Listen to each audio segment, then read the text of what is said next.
If you're new here, welcome to the archive, where we walk into the places time pretends to forget. Tonight begins a new case file from the Blackthorn Preserve, a cabin that shouldn't exist, a family that kept writing 40 years after they were gone, and a last sentence no one on the search team will sleep through again. If you want the full investigation as it unfolds, hit follow and keep a light on. They weren't looking for a mystery. The Blackthorn Forest had swallowed hikers before, but only in the way forests do. Weather rolling in too fast, trail markers buried under snow, a footprint filling with rain until it looks like nothing. The rangers on midwinter survey were checking storm damage and closing side trails, nothing more. Then Hale's radio cracked. "Pine Spur 3 is blocked. Hold up. I've got a roof line out here." "Private lease?" someone asked. "Not on the map," Hale said. And the trees don't grow like this by accident. They cut through a corridor of stoic pines to a clearing that felt wrong the way a word feels wrong in your mouth. No bird song, no wind finding the needles, just stillness and the small sound of boots in frost. In the center sat a single-story cabin, dark wood the color of old tea, shuttered windows, a door with an iron bar across it, and a rusted chain knotted tight.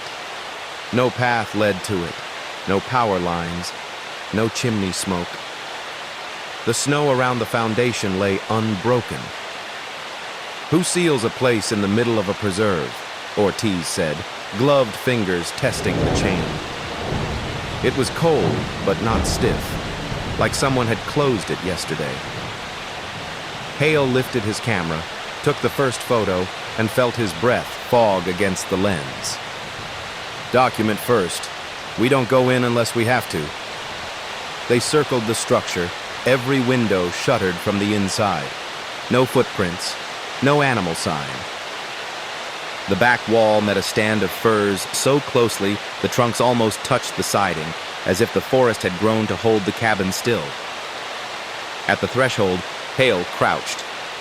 Someone had carved into the lower plank years ago, a shallow half-ring of marks, not letters, not numbers. He traced one with a knuckle and pulled back quick. The wood was warm. "Thermal bleed?" Ortiz asked. "In 12 degrees?" Hale said, but he didn't answer himself. They radioed in the find. Protocol said wait for the superintendent. Protocol also said if you suspect a squatter, you confirm. Hale stood, slid back the iron bar, and eased the chain loose. The padlock hung a moment in his palm, heavy, obedient, then fell into the snow with a dull, padded sound. "Ready?" he asked. Ortiz nodded once. They pushed. The door gave with a sigh like a held breath.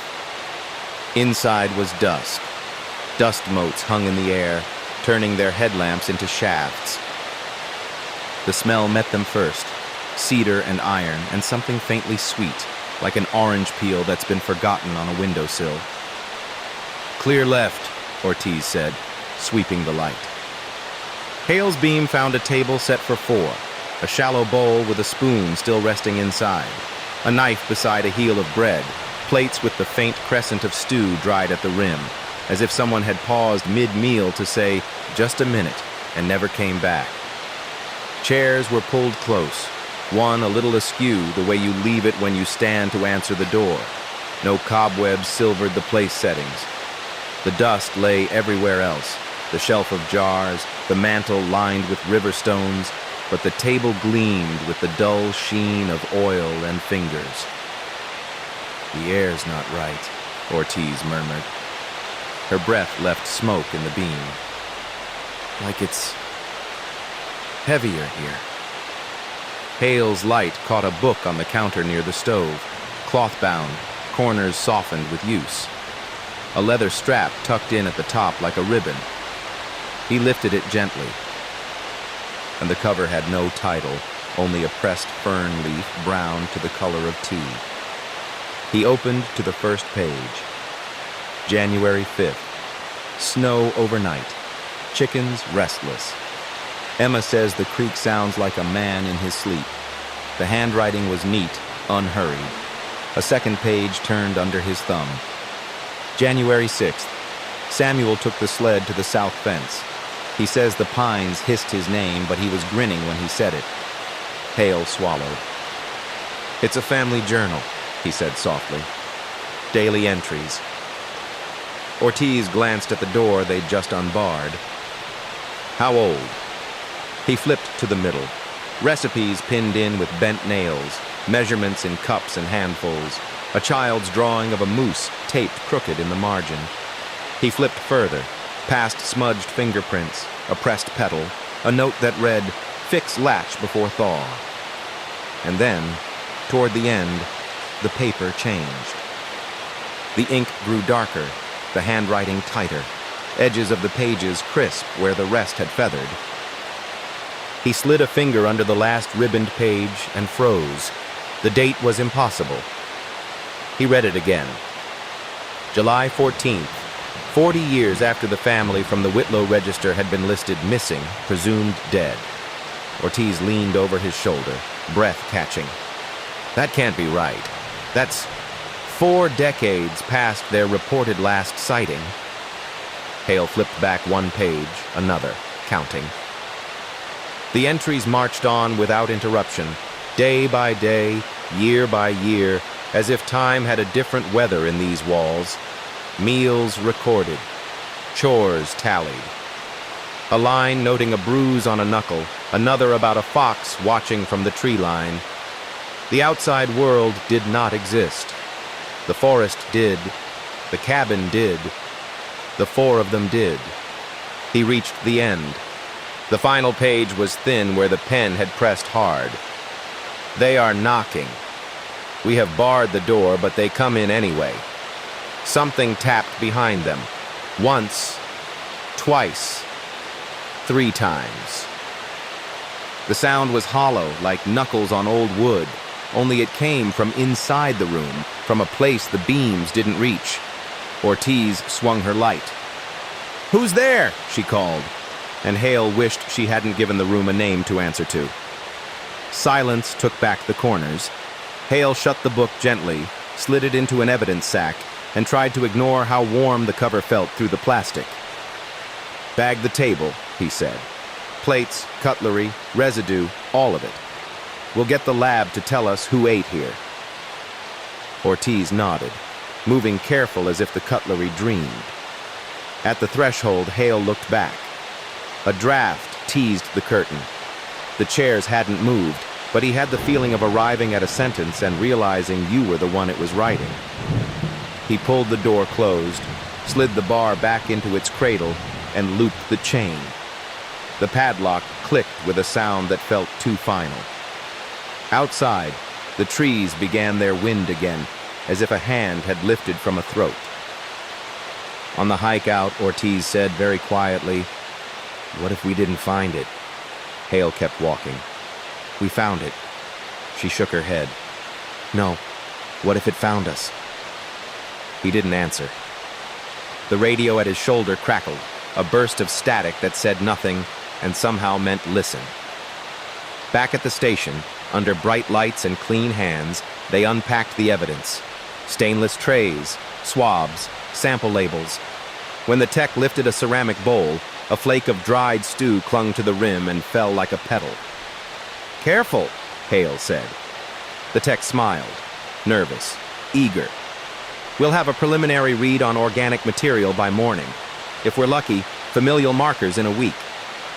Hale didn't say the thing he was thinking, that there would be markers and they wouldn't make sense, that the last line in the book was a promise and not a diary. He stood at the window as night folded into the pines, the cabin somewhere behind that black, waiting with its warm wood and its cold table. He pressed his palm to the glass. Something, his imagination, he told himself, knocked back. Once, twice, 3 times. The evidence trays gleamed under sterile light. Gloves snapped, labels stuck, swabs taken. What had once been a family's dinner was now cataloged like relics. bowls scraped, spoons bagged, fragments of bread dried to stone. Hale had watched crime scenes before, but this felt different, like gutting a story in the middle of its sentence. He couldn't shake the memory of that last diary page. They are knocking. We have barred the door, but they come in anyway. 2 days later, the first report came in from the lab. The technician had sounded uncertain over the phone, as if speaking it aloud risked something crawling through the line. "Sheriff, you'd better see this in person." Now the paper lay spread across Hale's desk, the black and white printout sterile, clinical. DNA samples, matched profiles, confirmed identities. The bowls and spoons carried traces of saliva and epithelial cells consistent with family members logged missing 40 years ago, but not from Blackthorn, from a town 300 kilometers away. The Whitakers of Redfield vanished on an ordinary evening in 1983. Ortiz leaned against the wall, arms crossed tight. No connection to Blackthorn, no summer home, no land deed. They never even camped out here. Hale stared at the report. And yet their DNA is on those dishes, sitting in a cabin they couldn't have reached. Could someone have planted it? He shook his head. 40 years ago, before DNA was even considered in law enforcement, who would have known to do that? He flipped the page, scanning the family tree. Father, Robert Whitaker. Mother, Elaine. Children, Samuel and Emma. The same names written in the journal's neat, steady hand. January 5th. Snow overnight. Chickens restless. Emma says the creek sounds like a man in his sleep. Hale whispered it aloud without meaning to, the words scraping out of him. Ortiz muttered, "They ate that dinner. They wrote that page." But 40 years and 300 kilometers don't just fold up like paper. That night, Hale carried the journal home. Against every rule, against his better judgment, he wanted to read it uninterrupted, away from the sterile hum of the office. He sat at his kitchen table with a glass of water, the book's fern-pressed cover warm in his hand. He turned past the entries he already knew, past the notes of weather and recipes, past the simple rhythms of cabin life, and deeper into the years no one should have lived. The handwriting grew jagged, words repeated. July 8th. They are at the edge of the trees. July 9th. They are closer.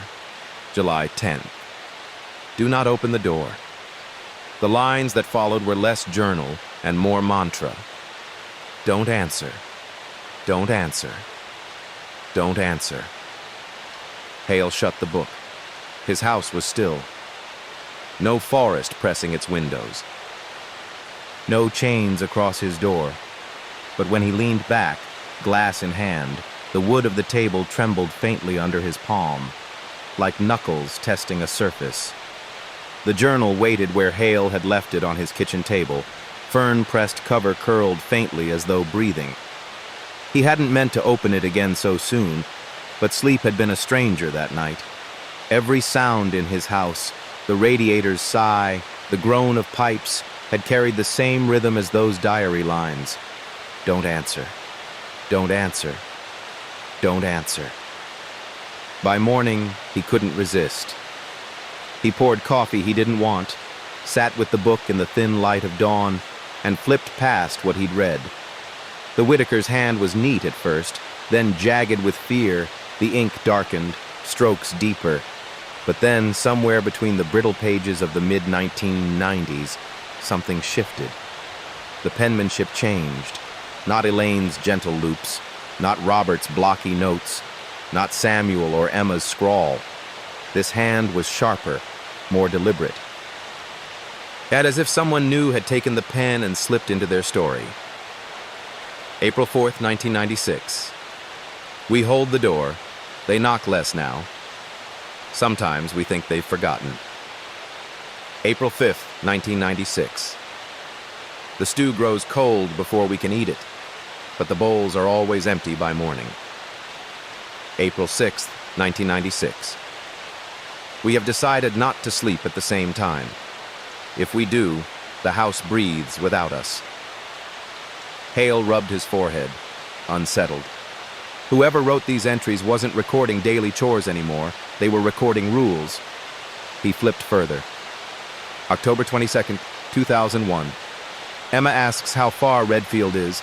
I tell her we've never been. October 23rd, 2001. Someone else's voice answered when she asked again. I don't know whose. Hale shut the book, pulse thundering in his ears. The Whitakers were already gone by 1983. The cabin was sealed. No food, no wood cutting, no lantern refilled. And yet here was a voice, an author that claimed to still be there, recording details 2 decades past the family's disappearance. At the ranger station later that morning, Ortiz was waiting. She had dark circles under her eyes, as if she hadn't slept either. You read it, she said flatly. Hale didn't ask how she knew. He only nodded. Good, she said, because you should hear this. She pulled a recorder from her bag. It was a cheap field unit, the kind rangers carried to log trail notes. She pressed play. Static, then wood creaking, and then 3 sharp knocks. Not from the recorder, from somewhere beyond it, deep, resonant, as though from inside a hollow wall. Ortiz's voice followed, nervous.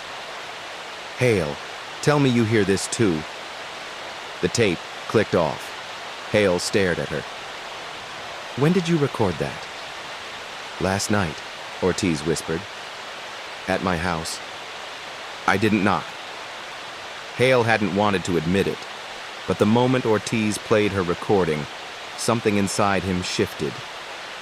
The cabin was no longer waiting in the woods. It had found ways into their homes. 3 knocks. The same rhythm he'd felt at his own kitchen table, though he'd told himself it was just pipes, just his nerves. Now it wasn't imagination. That evening, Hale carried the journal to the ranger station instead of home. He left it locked in the evidence cabinet. A heavy padlock slid through the latch. But sleep didn't come. At 12:43 a.m., something rapped softly at his front door. 3 times. Hale sat up in bed, heart slamming. He grabbed his sidearm, moved slow through the dark. Another 3 knocks, softer, but this time from the back door. By the time he reached it, silence. The next morning, Ortiz called. Her voice was flat, exhausted. They knocked again, she said. But this time, not on the door. Hale frowned. Where? There was a pause. On the walls. Inside the walls. Like something was moving between the studs. They met at the station. The journal sat untouched in its cabinet, though Hale thought the fern pressed on its cover looked darker than before, as if the veins had thickened overnight. Ortiz leaned against the table, pale. I didn't sleep. Every time I started to drift, the knocking started. Always in 3s, like it wanted me to answer. Hale swallowed. Did you? She shot him a look. Would I be standing here if I did? He opened the cabinet. The journal sat heavy in his hands. He flipped to the last entry he'd read, then beyond. The handwriting, still not the Whitakers, spooled into jagged strokes, ink pressed so hard the pages cut. March 11, 2012. They knock on Hale's door. He does not answer. March 12, 2012. They knock on Ortiz's walls. She listens, but does not open. Hale slammed the book shut. His stomach lurched. That's impossible, Ortiz whispered. The entries were 10 years old. 10 years before either of them had ever found the cabin. And yet the journal had recorded their names, their refusals, as though it had been waiting. That night, every ranger on duty logged the same incident. 3 knocks, some at doors, some at walls, One swore it came from inside his closet. None of them answered. Not yet. The cabin's journal was never supposed to be theirs. It belonged to Robert Whitaker, his wife, their children, their quiet life written in daily strokes until it ended. But now, page after page, the ink spoke of people who hadn't been born when the Whitakers disappeared. People like Hale, people like Ortiz, and the other Rangers, too.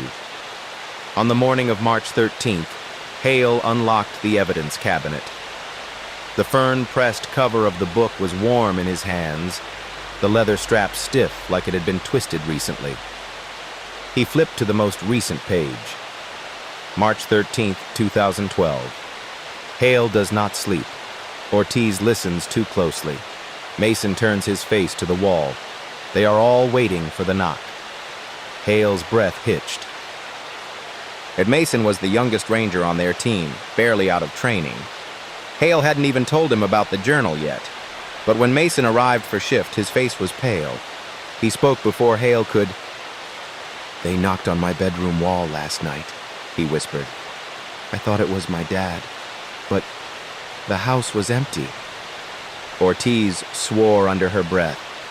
"It's listing us, one by one." They gathered that evening in the station. Hale, Ortiz, Mason, and two others, Nguyen and Calloway. Hale laid the journal on the table like evidence at trial. "We need to see if it's all of us," he said. The room was quiet, only the hum of the overhead light. He opened to the next pages. The names were there. March 14th, 2012. Nguyen keeps the curtains drawn, but the knocking finds her anyway. March 15th, 2012. Calloway prays before bed. It does not stop the sound. Nguyen pushed back her chair, shaking her head violently. "No. No one knows I keep the curtains closed. No one. Not even my husband." Calloway's lips trembled. "I prayed, just once, last night." The room filled with a thick silence, the kind that isn't empty but waiting. Ortiz leaned forward, her voice low. "It's not just recording us, it's predicting us." Hale shut the book, his hands trembling despite himself. "Or worse," he said. "It's writing the story, and we're just following the script." At 2:00 a.m., each ranger heard it again. 3 knocks. None of them opened the door. But Mason swore he heard a voice after the knocking stopped. A child's voice. "We're inside already." The journal no longer sounded like a father's hand, not even like the stranger's steady, jagged strokes that had come later. By the time Hale opened it again, the words felt lighter on the page, crooked, uneven, as though written by a small hand. The Whitaker children had found the pen. April 2nd, 2013. The forest knocked again last night. Papa told us not to answer. Mama said, "Don't look." But we saw anyway. April 3rd, 2013. They asked if we wanted to play. I said no. Samuel said yes. I think he's already playing with them, even when the door is shut. April 4th, 2013. I hear them in the walls now. They say my name better than Papa does. Hale closed the book with a snap, bile rising in his throat. It's children now, Emma and Samuel. The rangers sat around the table, drawn faces lit by a single lamp. Ortiz looked ready to be sick. Mason whispered, "Children hear things adults don't. My grandma used to say kids are closer to whatever's underneath." Calloway shot him a glare. "Shut up." That night, the knocks came again. But this time, after the 3 hollow raps, Hale heard it clearly. A child's laugh, high and thin, muffled, as though from the other side of plaster. He lay frozen in his bed, every instinct screaming at him to stay still. Then came the whisper, right at his ear, though no one was there. "Hale, come play." The next morning, Ortiz stormed into the station. She slammed her recorder on the desk and hit play. Static. Then the sound of knocking, 3 times. And then a voice. A boy's voice. "We already played with Mason." Every head in the room turned toward Mason. He looked stricken, lips trembling. I didn't answer. I swear I didn't answer." But his hands were trembling too badly to be a lie. They opened the journal together, dread pressing against their ribs. The page waiting for them was dated that very day. May 10th, 2013. Mason opened the door just a crack. That is enough. No one spoke for a long time. Finally, Ortiz whispered, "It isn't predicting us. It's deciding for us." Mason didn't come to shift the next morning. When Hale drove out to his house, the front door stood ajar. The lights were off, the room still. Nothing broken, nothing stolen, just absence, like someone had stepped away mid-breath. On the table sat a mug of coffee, steam long gone but not yet cold when Hale touched it. And beside it, Mason's ranger badge. Ortiz arrived 20 minutes later, her face drawn tight. "He's gone." Hale shook his head. "No, he's still here somewhere. He didn't leave the lane." They checked the bedroom. The bed was unmade, the pillow dented, the window curtains drawn, the walls scuffed with long, vertical streaks, like someone had dragged fingers down them. Ortiz pressed her ear to the plaster. Her face went pale. "Hale, it's knocking. From inside." 3 slow taps answered, muffled but deliberate. Back at the station, the journal waited. They hadn't touched it in days, but it didn't matter. The pages turned themselves, as if a draft had passed through. The new entry was in a child's uneven hand. May 11th, 2013. Mason opened the door. Mason came to play. Now Mason is with us. Ortiz whispered, "That's it. He's gone." But Hale shook his head. "Gone where? Into the cabin? Into the forest? Into the walls?" That night, Calloway swore he saw Mason at the tree line near the fire road. Not walking, not moving the way a man does, just standing, half-shadowed, his face turned toward the cabin's direction. When Calloway called his name, Mason raised a hand, not to wave, to knock, 3 times, on the trunk of the nearest pine. By dawn, another journal page waited. May 12th, 2013. Mason likes it here. He says we should all open the door. It is easier than waiting for the knock. Ortiz slammed the book shut, her voice trembling. "He's not Mason anymore." Hale stared at the locked cabinet, the padlock already warm again. "No," he said quietly. "But he's not gone either. He's in between." They saw Mason again 3 nights later. It was Ortiz this time, returning from a late patrol. She cut her engine at the ranger gate and caught movement at the tree line, just at the edge of the beam from her headlights. A figure, still, upright, Mason. He stood half in shadow, half in light, his uniform darker, the edges blurred like smoke. His face looked wrong, washed pale, the eyes glassy as pond ice. Ortiz froze, hands gripping the wheel. Then he lifted his hand and tapped the trunk of a pine tree. 3 times. Even from the truck, she swore she felt the vibration through the steering column. When she told Hale, he listened without surprise. Calloway saw him too, he said grimly. Same thing, same knock, always near the cabin's line of shadow. And Gwen shuddered. He's not just haunting us. He's inviting us, showing us what happens if we answer.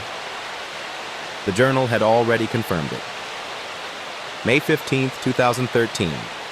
Mason waits at the trees. He says we should not be afraid. He says the walls are wide enough for all of us. The next evening, Hale, Ortiz, Nguyen, and Calloway hiked to the clearing. The cabin was unchanged, or maybe it had changed in ways too subtle to see. The shutters still closed, the iron bar still across the door. But Mason stood at the far edge of the clearing, half turned toward them. "Don't go closer," Hale warned. Mason smiled faintly, but his lips didn't move when words reached them. "It's easier inside. You won't hear the knocking anymore," Nguyen whispered. His mouth didn't even open. Hale raised his flashlight. Mason's figure flickered at the beam, like film catching fire in a projector. And then he was gone. Only the pines remained, their bark scarred with long, deliberate streaks. 3 vertical lines, over and over. Back at the station, the journal had a fresh entry waiting. May 16th, 2013. They see Mason. Mason sees them. He will knock until they answer. Ortiz whispered, "We're not just reading this. We're living it."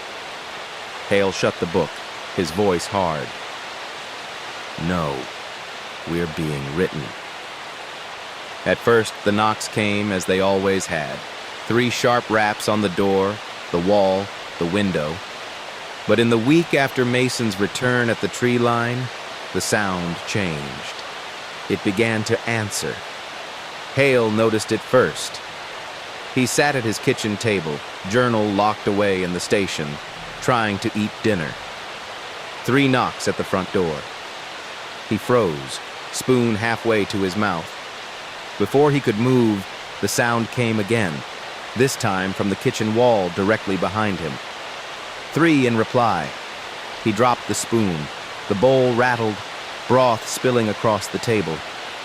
The knocks came again, this time from inside the pantry. Hale pressed his hand against the door, breath short. The wood thrummed under his palm like something alive.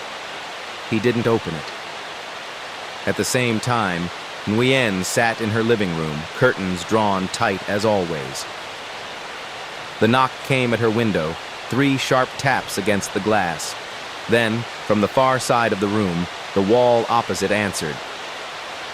She covered her ears, rocking in her chair, whispering over and over, "Not listening, not listening." But even with her palms pressed hard against her head, she felt the vibration in her teeth.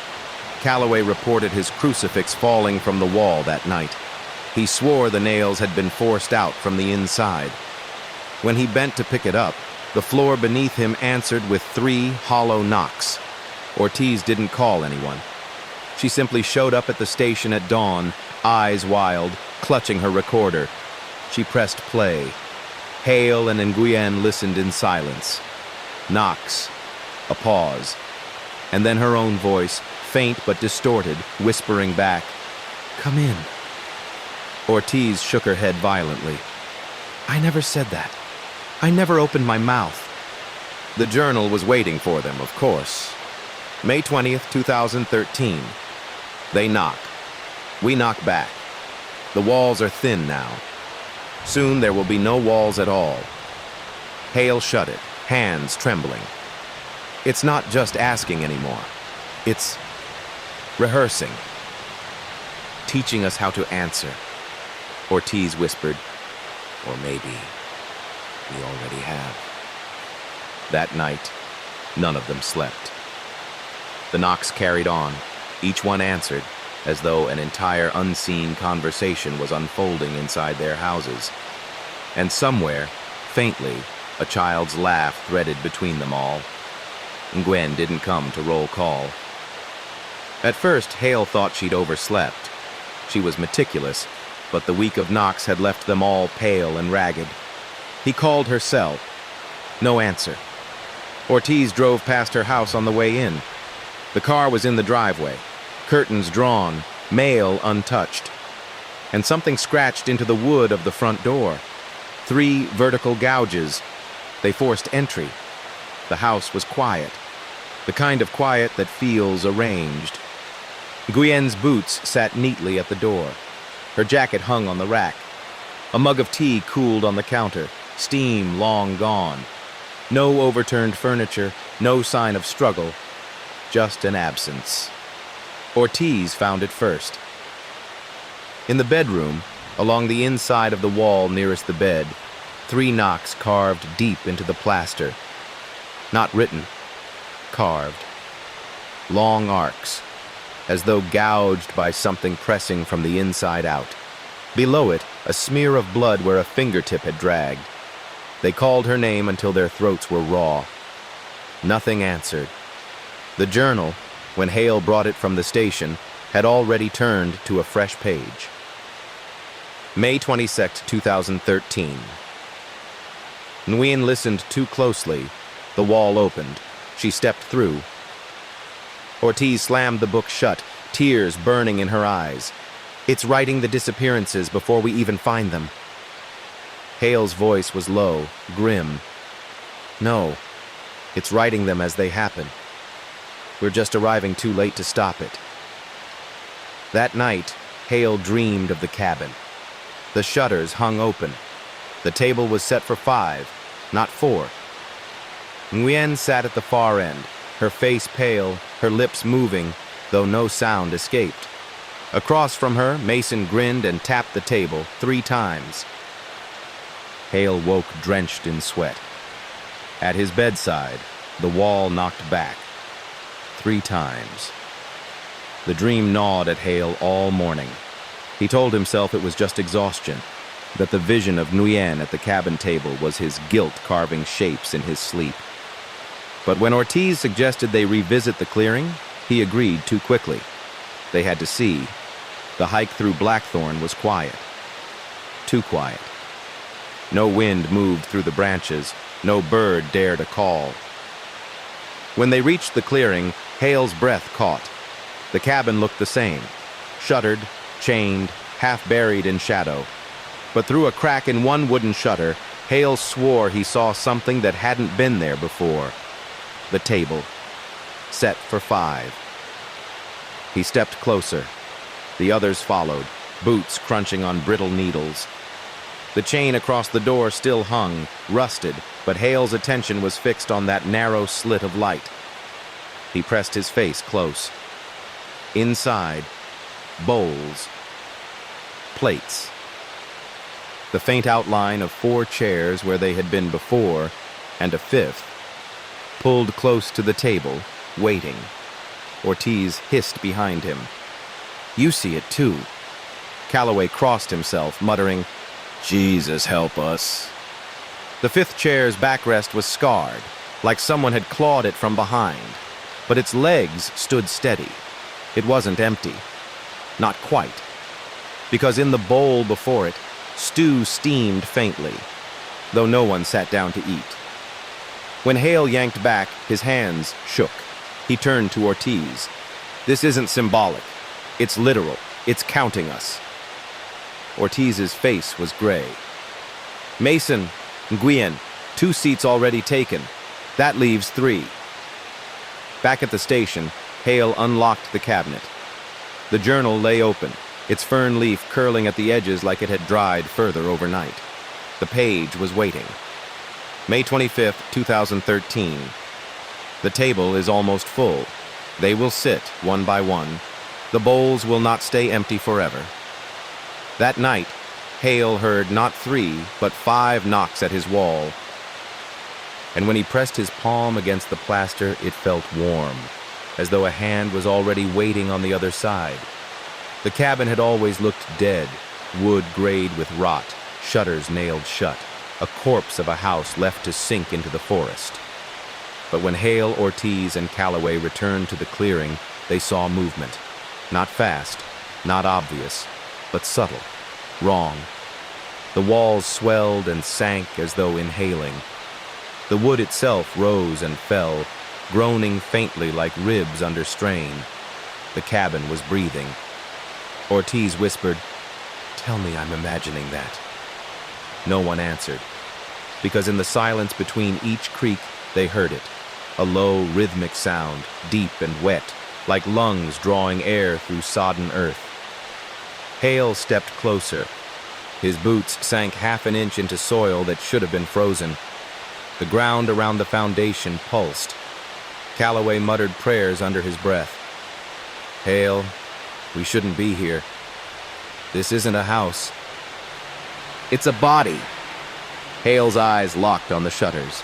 For a moment, he swore one of them twitched, opening just a crack, then slamming shut as if something inside had leaned too close. They circled the structure. At the back wall, where furs pressed tight against the siding, Hale stopped. The logs weren't just groaning.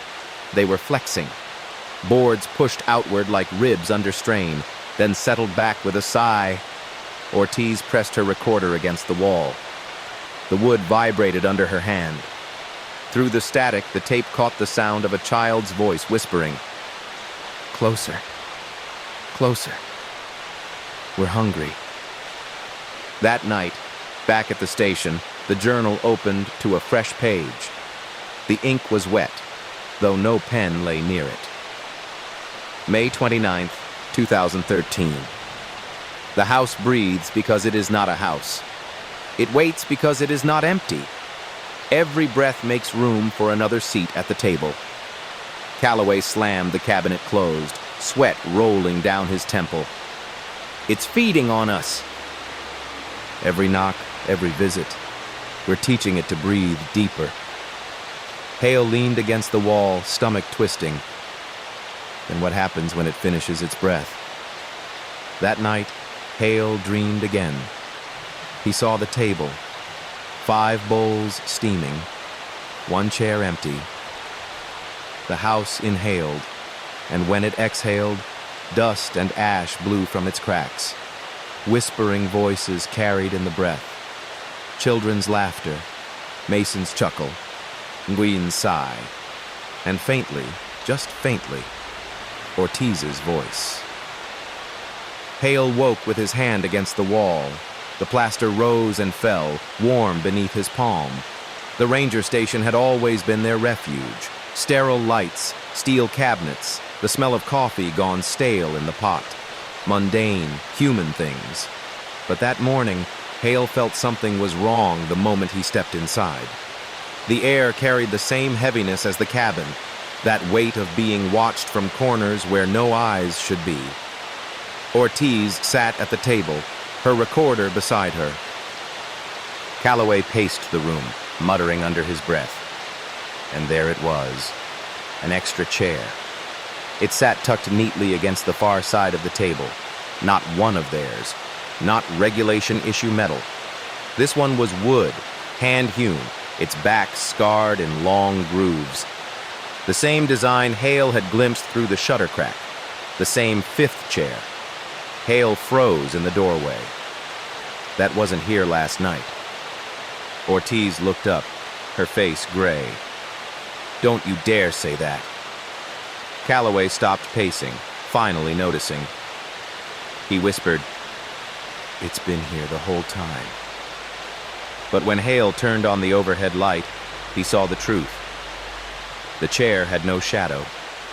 Every other object in the room, the table, the cabinets, their own bodies, cast dark shapes against the linoleum. The chair didn't. Ortiz reached for her recorder with shaking hands. She pressed record. The static began, soft and familiar. Then a sound. Not knocks this time. The scrape of wood legs against a floor, slow and deliberate, though the chair hadn't moved. Ortiz's voice trembled. "It's waiting for someone to sit." Hale forced himself forward. He touched the chair's back with 2 fingers. The wood was warm, pulsing faintly, as though a heartbeat thrummed inside it. He yanked his hand back, bile rising. "It's not furniture. It's part of the house." That night, the journal carried a new entry. June 2nd, 2013. The chair is patient. It does not need to follow them to the cabin. The cabin follows them instead. Hale sat awake until dawn, the memory of that shadowless chair gnawing at him. Because no matter how many times he tried to count, the table at the station always seemed to hold one more seat than it should. It started with things too small to be sure of. A door frame half an inch narrower than yesterday. A bulletin board that seemed lower, though no one had touched the nails. The hum of the fluorescent lights deepening like a breath drawn slow and steady. Ortiz noticed first. She pressed her palms against the wall of the main office, then pulled back quickly. "It's warm," she whispered. "Same as the cabin." By afternoon, the changes were undeniable. The evidence cabinet shifted 6 inches from the wall, dragging grooves across the linoleum. No one had moved it. The bathroom door wouldn't close properly anymore. Its frame bowed slightly, as though the wall itself had swelled, and the ceiling tiles above the conference table bulged downward in a slow rhythm, like lungs. Hale tried to anchor them in reason. Old building. Foundations settle. Heat vents make the plaster expand. But his voice wavered, because Ortiz's recorder caught what no foundation should make. The hollow thrum of knocks pulsing inside the walls. Not 3 anymore. 5. 1 for every chair. Calloway snapped that night. He stormed from the break room, face red, crucifix clutched in his fist. "It's not just changing, it's moving in. This place is becoming that thing." He hurled the crucifix at the wall. It clattered against the plaster, leaving a faint dent. The wall answered. 5 sharp knocks. The journal, when Hale unlocked the cabinet, was already open to a new page. June 7th, 2013. The station breathes now. It is easier this way. The forest cannot hold the cabin forever, but the walls here are willing. Ortiz muttered, "The cabin doesn't need the forest anymore. It's building itself out of us." That night, Hale dreamed of the station's hallway. It was longer than it should have been, stretching into blackness, and at the end of it, the cabin door stood waiting. The bar across it rattled, and something knocked 5 times, until he woke with blood trickling from his nose. The knocks didn't stop anymore. They followed through every hour, every silence, filling the gaps between words. A 5 knocks now, always in rhythm, on walls, on floors, on doors that stood wide open. Sleep became impossible. Food tasted of ash. Even the station's lights seemed to dim and pulse with each sound. Something had to give. It was Calloway. He'd always been the one with scripture on his lips, clutching the crucifix until his knuckles blanched. He muttered prayers in the hallways, whispered psalms under his breath. But faith had limits, and the cabin had learned how to break them. Hale woke to shouting. Calloway stood in the station's main room, eyes red-rimmed, crucifix dangling from his hand. "They won't stop," he barked, voice breaking. "They won't stop knocking. And you all just sit and listen, like sheep waiting for slaughter." Ortiz tried to reach him. "Calloway, don't..." But he was already at the wall. The plaster bulged faintly where the knocks had been loudest, like something pressing from the other side. Calloway slammed his fist against it. "Fine. You want in? Then come." He struck 3 times. The wall answered with 2 more. 5. Complete. The lights went out. In the dark, Hale heard it. The scrape of wood against linoleum.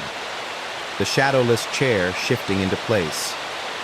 Ortiz's recorder clicked on by itself. Static filled the air. Then a voice. Calloway's voice, whispering in harmony with another, thinner, childlike. We opened the door. It was always unlocked. When the lights flickered back, Calloway was gone. The crucifix lay on the floor, bent. The chain snapped. and in his place, the chair at the far side of the table was pulled back slightly, as though someone had just sat down. The journal was waiting.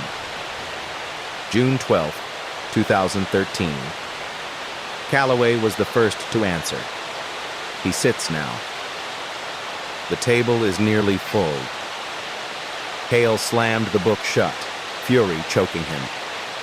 "We can't just keep watching it take us," Ortiz whispered, shaking her head. "It isn't taking us. We're giving ourselves away." That night, Hale dreamed of the table again. 6 chairs now, 3 filled, the others waiting, the bowls steaming, and a hand, thin, pale, childlike, tapping the rim of his bowl in rhythm. 5 knocks. The station felt smaller now. Every hallway was a tunnel, every room a throat. The walls pulsed faintly with each knock, like veins carrying a rhythm too steady to be human. But the table, that was where the change truly showed itself. Ortiz saw it first. She stopped mid-step, staring at the conference table under the harsh fluorescent lights. "Hale!" Her voice cracked. "It's longer." Hale turned, eyes narrowing. It had always been a 6-foot slab of wood, regulation issue, dented from years of elbows and coffee mugs, but now it stretched almost 10 feet, the ends nearly brushing the filing cabinets. The shadowless chair sat at one side, pulled close, waiting, and opposite it, another chair, new, wooden, scarred. Hale swore under his breath. "It's adding seats." Ortiz's recorder clicked on by itself.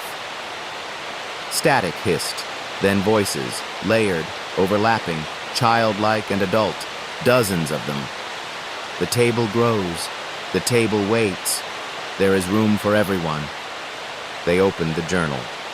The fern-pressed cover curled tighter, veins black as ink. The page was already written. June 18, 2013. It began with 4 bowls. Now there are 6. Soon there will be 12, then more. The table grows until all are seated. The forest is not enough. The town will come. Hale slammed his fist onto the table. "No, it ends here. It doesn't leave the forest. It doesn't touch the town." But as he spoke, the table gave a low groan, like timber under strain. The surface stretched another inch before their eyes. The bowls rattled. And from the far wall, 5 knocks answered, then 6. Ortiz whispered, "It's not stopping at us. It wants everyone." Hale swallowed hard, staring at the growing table, the waiting chairs.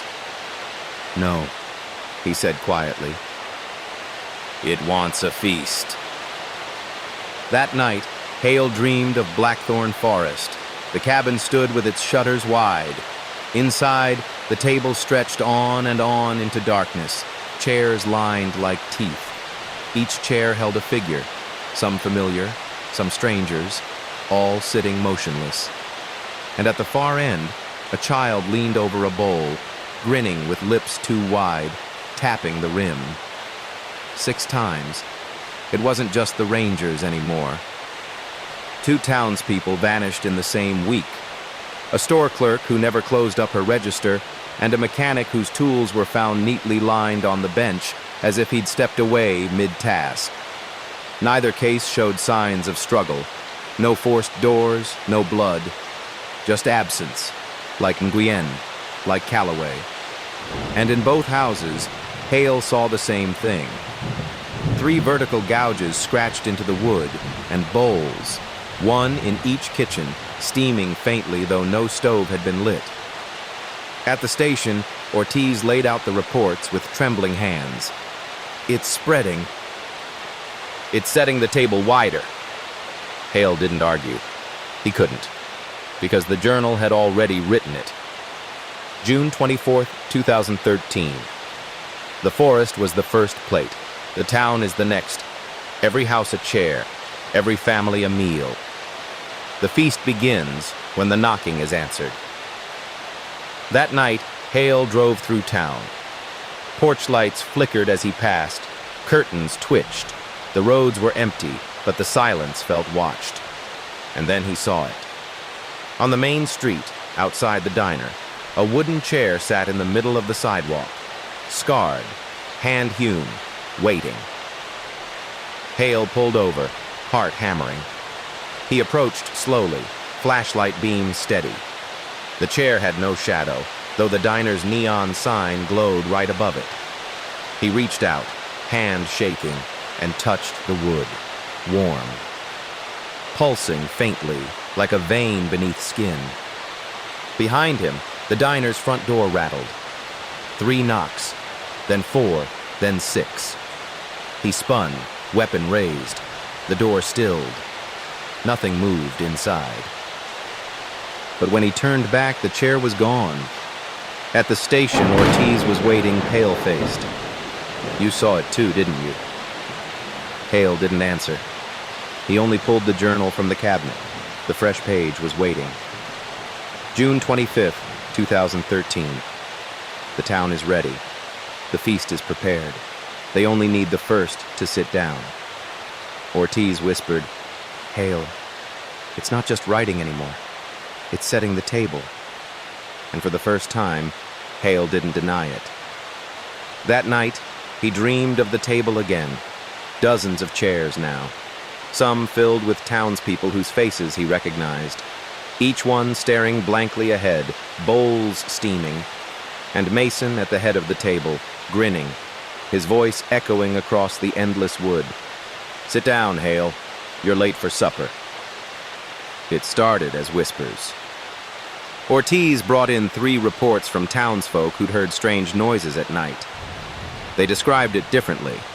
Some said tapping, some said thudding. One swore it sounded like bones against wood. But the rhythm was always the same. 3 knocks, then more. Answered back. By the end of the week, it wasn't whispers anymore. Whole streets claimed the sound traveled from house to house. A knock at one door echoed seconds later at the neighbor's wall, then again across the street, moving like a wave down the block. Children woke screaming, convinced someone was standing in their closets. Dogs barked themselves hoarse at empty corners. And in the diner, a waitress swore she saw every spoon on the counter tremble in unison, 5 times, before going still again. Hale walked Main Street after midnight, flashlights sweeping the quiet facades. Knock. He spun. Just the bakery's back door. Knock. The grocery wall answered, hollow and sure. Knock. His own boots vibrated with the sound. Then the silence collapsed. Every door on the street rattled at once, as though 100 fists struck in perfect rhythm. He staggered back, heart pounding. The sound faded, leaving the town quiet again, too quiet. But when he turned, a wooden chair sat in the road behind him, scarred, shadowless, waiting. At the station, Ortiz's recorder caught the evidence. She played it back, face pale. The knocking spread like contagion across the tape, building, answering, then stopping. And then a voice. Not 1, not 2. Dozens, layered, whispering in eerie unison. We're already inside. The journal was waiting. June 30th, 2013. The town knocks together now. The feast does not wait in the forest. The forest walks among them. Ortiz slammed the book shut, her voice breaking. It's not the cabin anymore. The whole town is the cabin. Hale stared at the shadowless chair in the corner of the station, his stomach sinking. Because it didn't belong in the clearing anymore. It belonged everywhere. That night, Hale dreamed of streets lined not with houses, but with cabins, endless, breathing, all doors barred, all shutters tight. And behind every door, the sound of a table being set. The call came just after dawn. A hunter stumbled into the ranger station, pale and stammering. He'd seen lights through the shutters of the cabin, not lanterns, something colder, bluish, like moonlight boiling inside. Hale and Ortiz went at once. The clearing looked unchanged at first, the same heavy stillness, the same chained door, but through a narrow crack in the shutters, light seeped, pale, steady, unnatural, and shadows moved across it. Hale pushed closer, heart pounding. He peered through the slit. The table was longer now, stretching beyond what the cabin should physically hold, and the chairs weren't empty. 3 townspeople sat rigid, eyes open, hands resting on the table. The waitress from the diner, the mechanic, the clerk who had closed her register forever mid-shift, all alive, breathing shallowly. Bowls of steaming stew sat before them. None lifted a spoon, none blinked. Ortiz swore, stumbling back.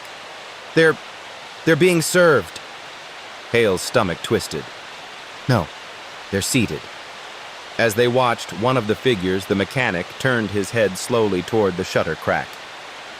His lips parted, and though Hale couldn't hear the words, he felt them crawl into his skull. "Sit down." They staggered back from the cabin, lungs heaving, bile rising.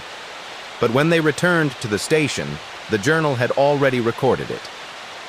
July 4th, 2013. The banquet begins. The table is never empty. They eat in silence, but the bowls are always clean by morning. Ortiz sat with her head in her hands. "We saw them alive, just waiting. Hale, we can't save them, can we?" Hale didn't answer, because in his mind, he still saw the table stretching on into the dark, chair after chair, all of them filling with neighbors, strangers, friends, and at the head of it, Mason tapping the rim of his bowl in steady rhythm 5 times. 6, 7. That night, Hale dreamed again. And he sat at the table, his bowl steamed, spoon waiting. Nguyen sat across from him, Calloway beside her, Mason at the head, and all down the line, the townspeople. Silent, watching. A hand brushed his shoulder. Ortiz's voice whispered, "You're already seated, Hale. You're the only one still standing." The journal grew heavier each time Hale lifted it. The fern pressed into its cover was no longer brown. It had darkened, veins black and thick like something still alive. He opened it with dread, knowing what he'd find. The page was waiting. July 7th, 2013. The head of the table is empty. It waits for Hale. He is late. Hale slammed the book shut, bile rising in his throat. Ortiz whispered, "It's you. It's always been you." He shook his head. "No, it's a trick. It's writing a script, not fate." But he remembered the dream, the steaming bowl, the hand on his shoulder, and he knew it wasn't a trick. It was a promise. That night, Hale returned to the cabin alone. Ortiz begged him not to, but he had to see. He had to prove to himself the journal was lying. The clearing greeted him with silence. The cabin breathed faintly, its shutters pulsing with each unseen exhale. Hale forced himself closer, flashlight beam trembling. He crouched at the shutter crack and looked inside.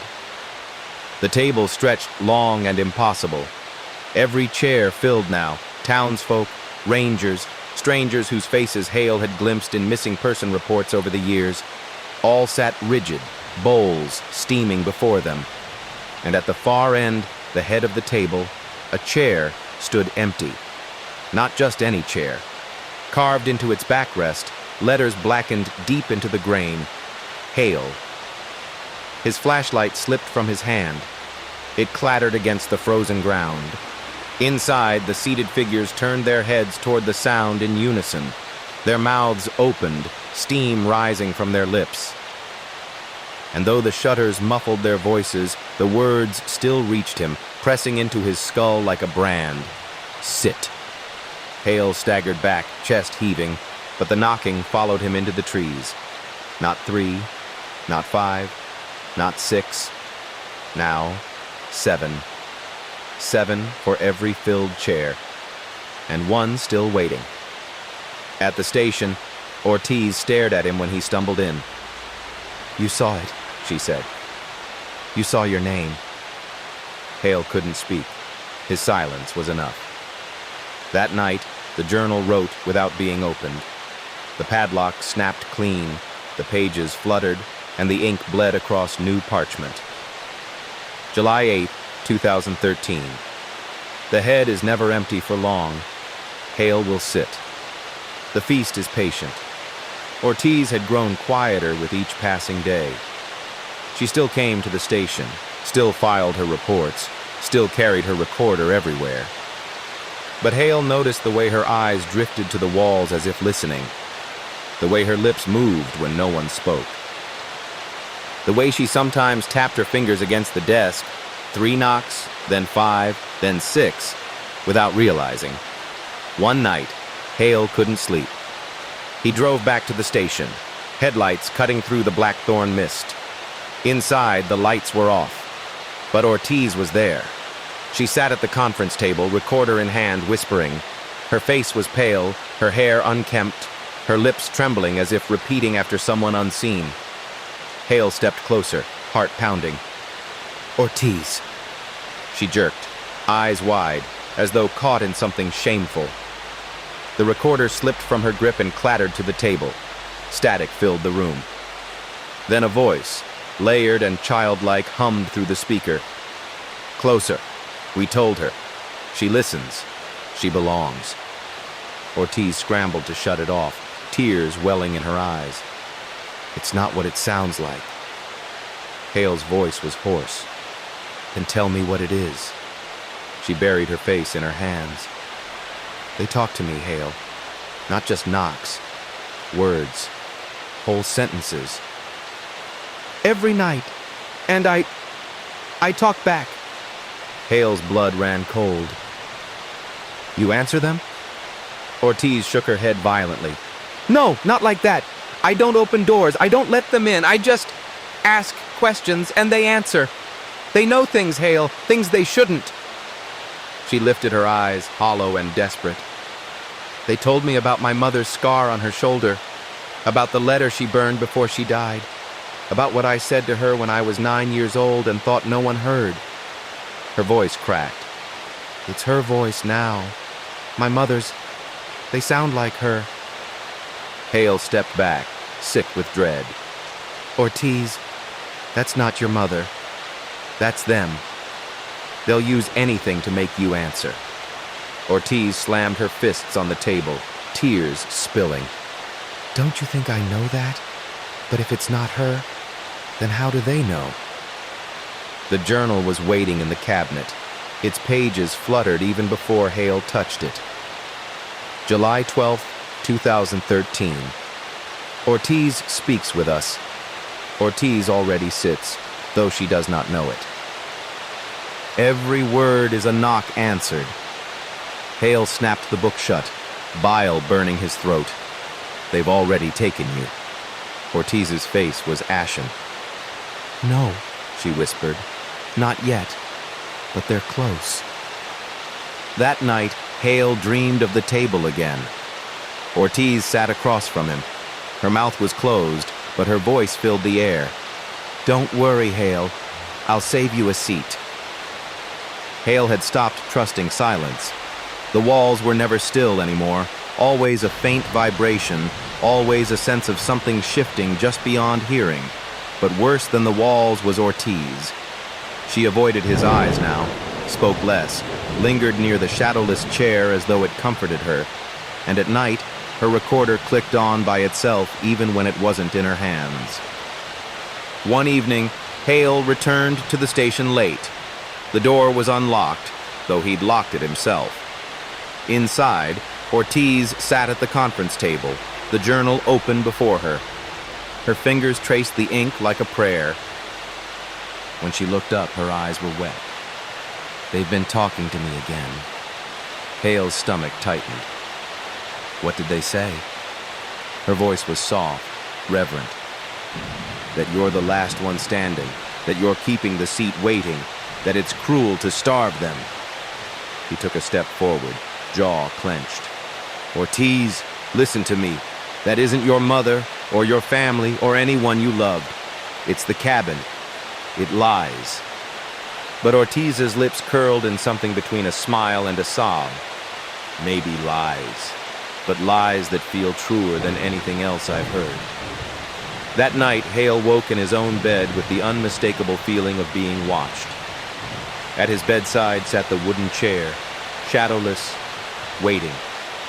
Ortiz stood in the doorway, recorder in hand. Her voice was soft, trembling. "They say it's time, Hale. If you sit, it ends." His blood froze. "You brought it here." Ortiz's tears glistened in the dark. "I didn't bring it. I answered." "There's a difference." At the station the next morning, the journal bore a fresh page in Ortiz's looping hand. July 16, 2013. "Hale will sit soon. I will help him. He does not know it yet, but he is already at the head of the table." Hale's vision swam. "You wrote this." Ortiz shook her head, pale and trembling. "I don't remember doing it." But Hale saw the pen marks on her fingers. He realized then that Ortiz was no longer just resisting or obeying. She was part of it, and the cabin didn't need to drag him in.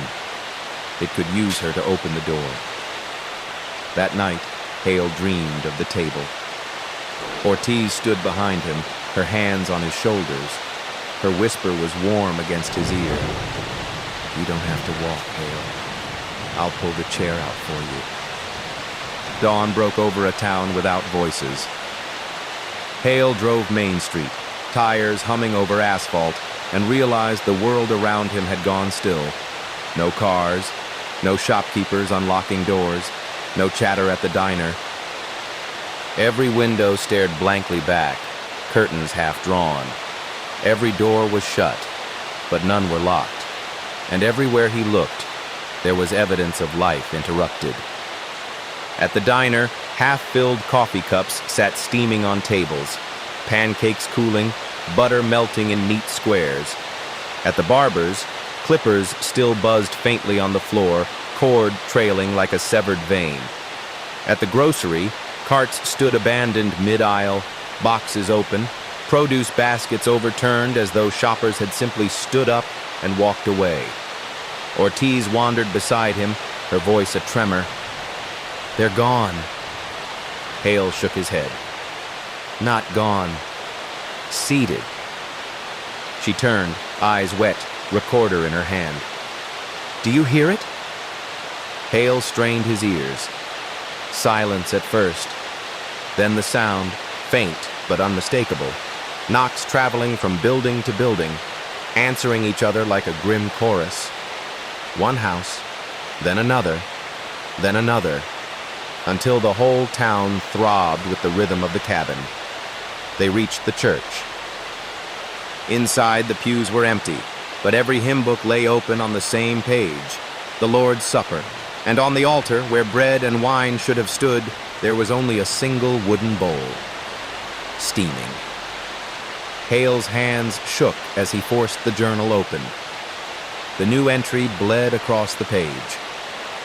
July 20th, 2013. The town has sat. They did not resist. The feast is quiet now, but soon the head will be filled. Hale will join. The chair waits. Ortiz's whisper broke the silence.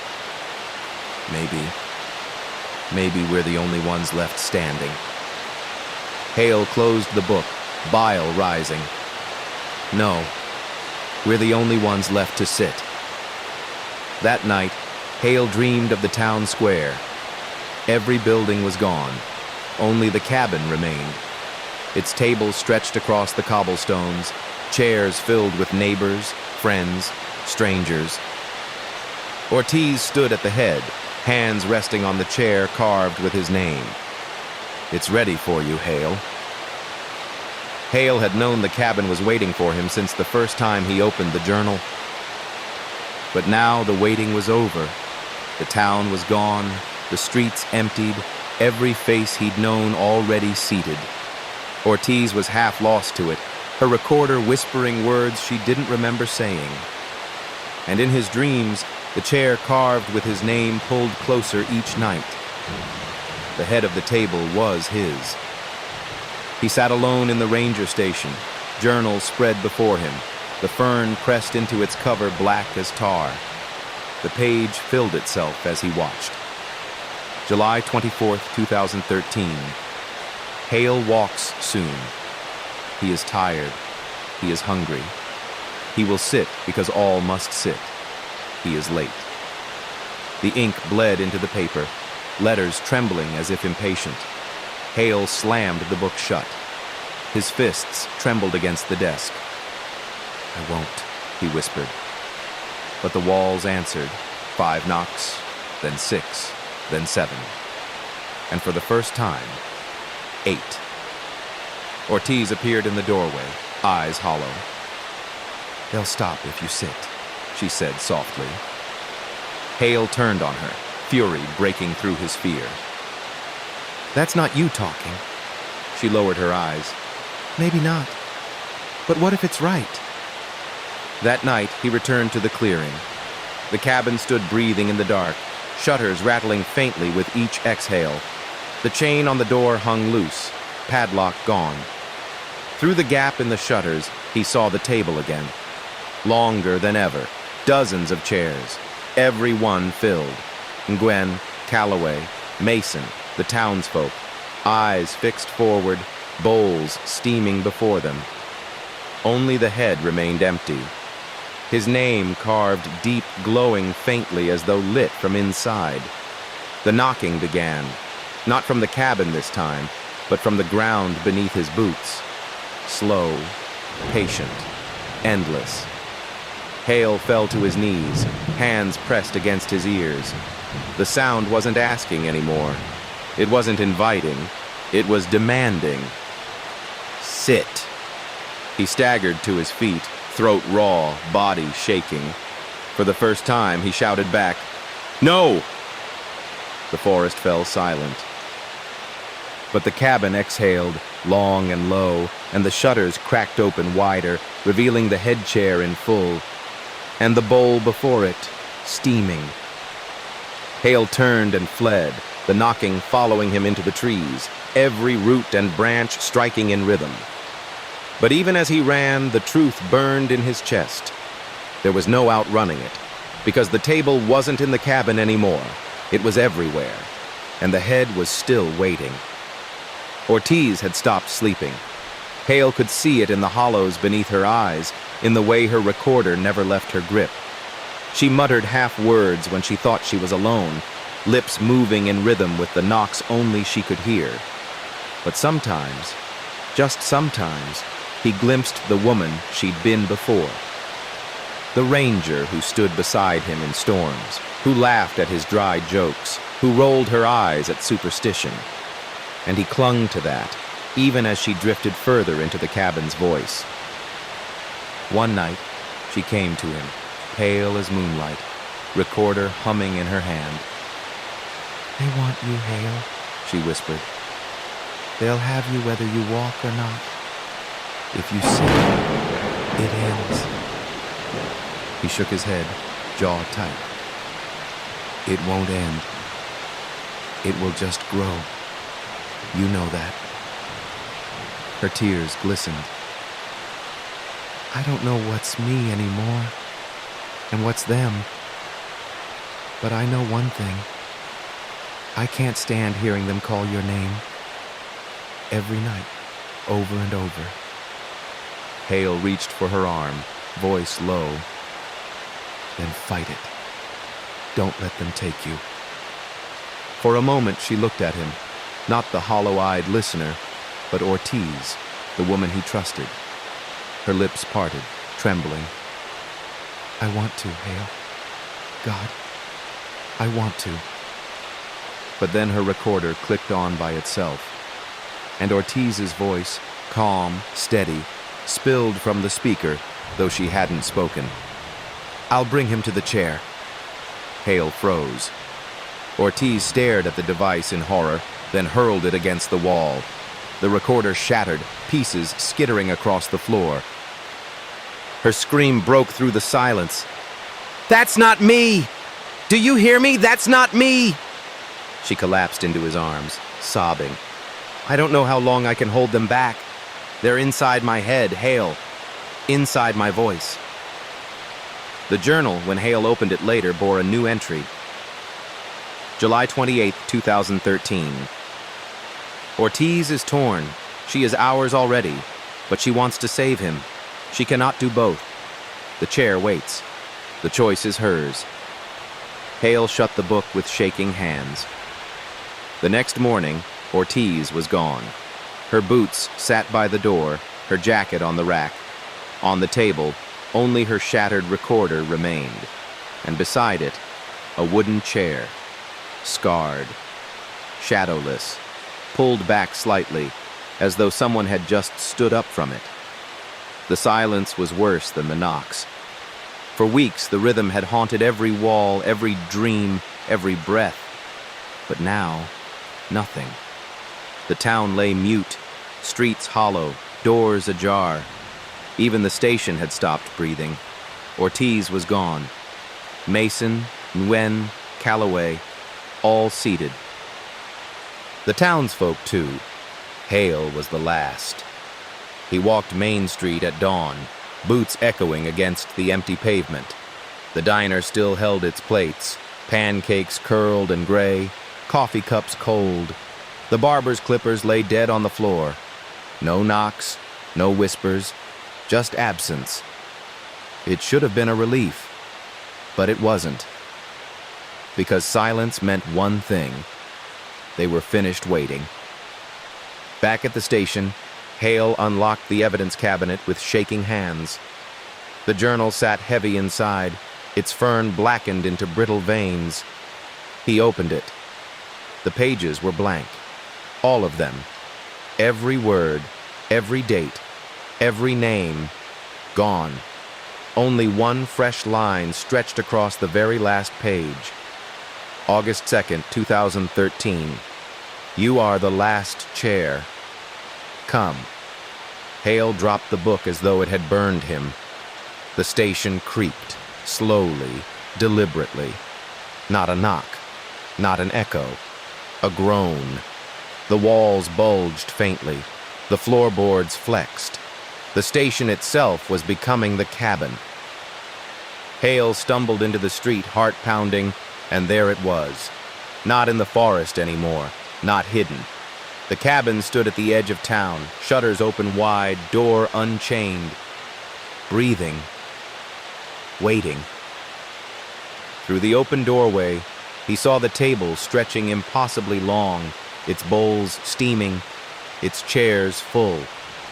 All but one. His.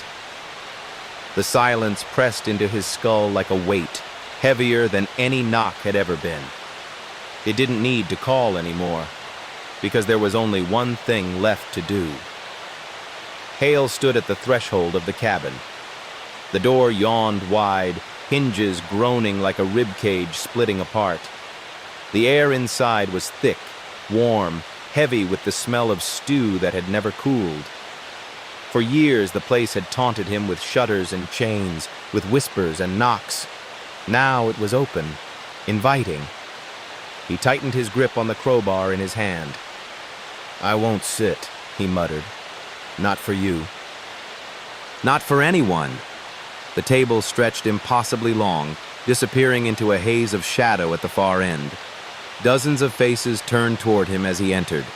Nguyen, Calloway, Mason, Ortiz. And beyond them, the townsfolk, silent, wide-eyed, their bowls steaming before them. Each hand rested on the table. None blinked. None breathed in rhythm with the room. They simply waited. At the head, His chair stood empty. The name Hale glowed faintly on the backrest, letters pulsing with the same rhythm as the walls. Beside it, a bowl of stew steamed, the scent rich and cloying, filling his nostrils until his stomach twisted. Hale lifted the crowbar, rage flaring. "You want me here? Then choke on this." He swung with all his strength at the table. The iron connected with a deep crack. Wood splintered, stew spilled. But instead of breaking, the table groaned like flesh struck.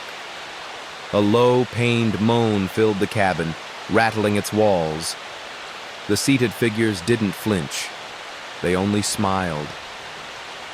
And the journal appeared on the table before him, though he hadn't carried it in.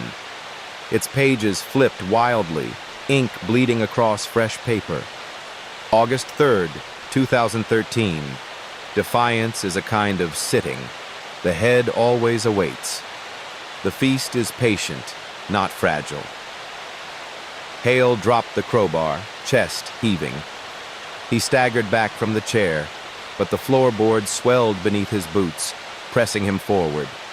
The walls inhaled, ribs of timber expanding, and every voice in the room, layered and endless, whispered as one, "Sit."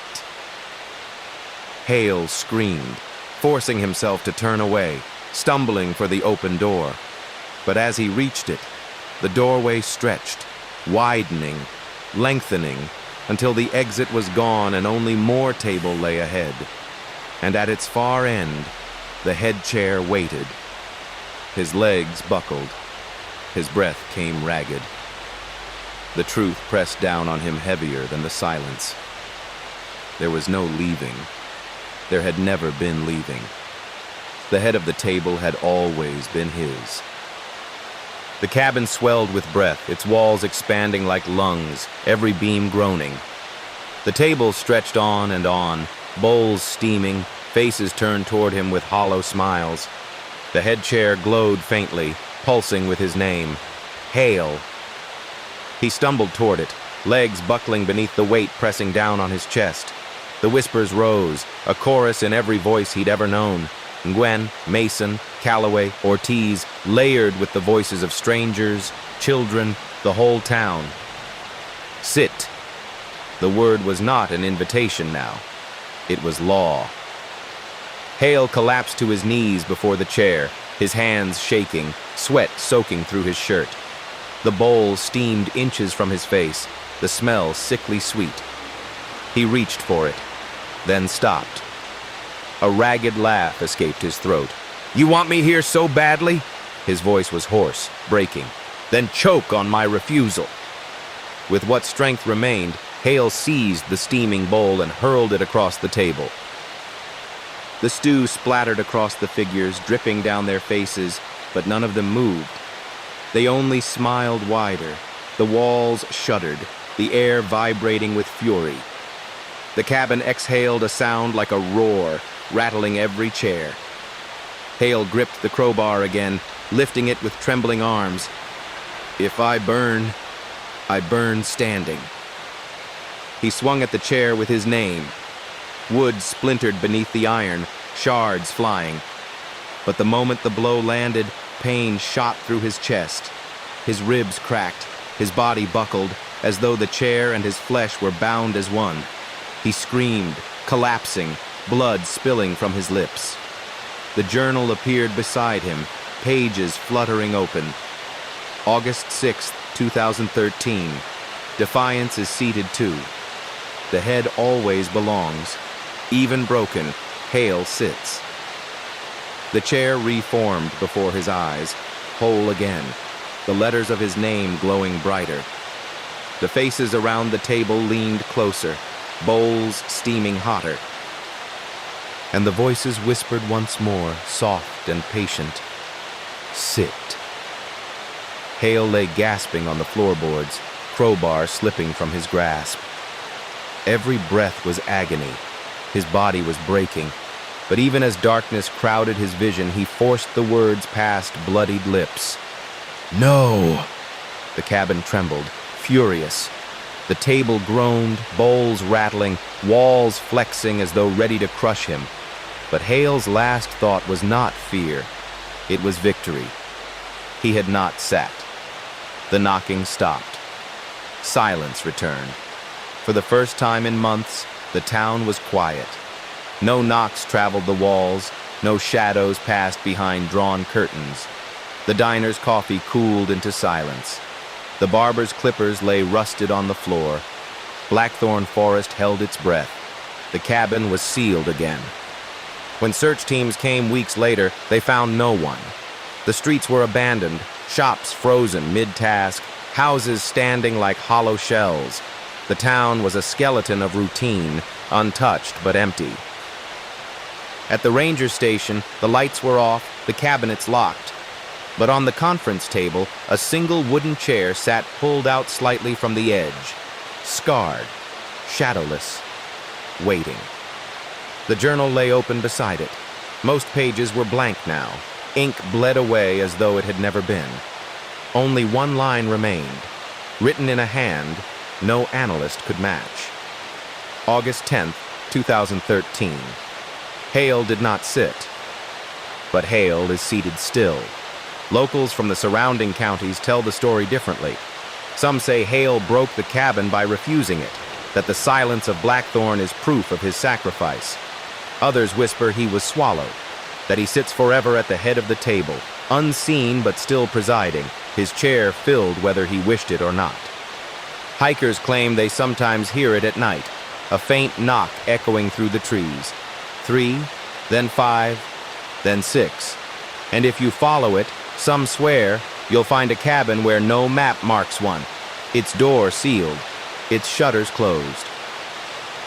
But if you dare to look through the crack, you'll see the table stretching into the dark, every chair filled, every bowl steaming, and at the far end, the head, where a man sits rigid, his eyes empty, his lips mouthing a single word forever.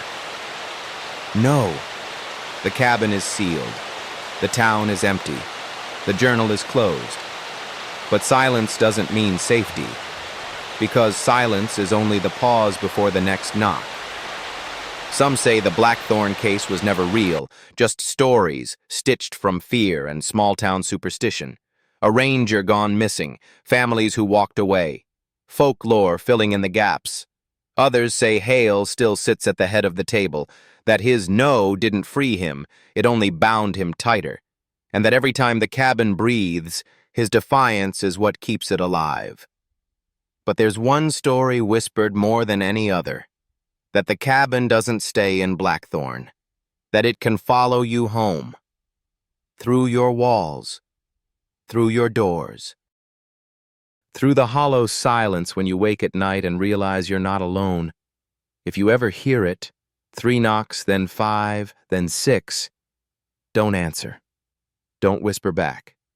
And above all, don't sit down, because the chair may already have your name carved into it, waiting. Channel outro. Thank you for following the sealed cabin of Blackthorn Forest. If you've stayed with this story to the end, you've already proven braver than most. But tell me, would you have sat, or would you have refused like Hale? Share your thoughts below, and don't forget to follow this channel for more stories that keep you awake at night. And remember, if you hear knocking while you sleep tonight, it might not be on your door.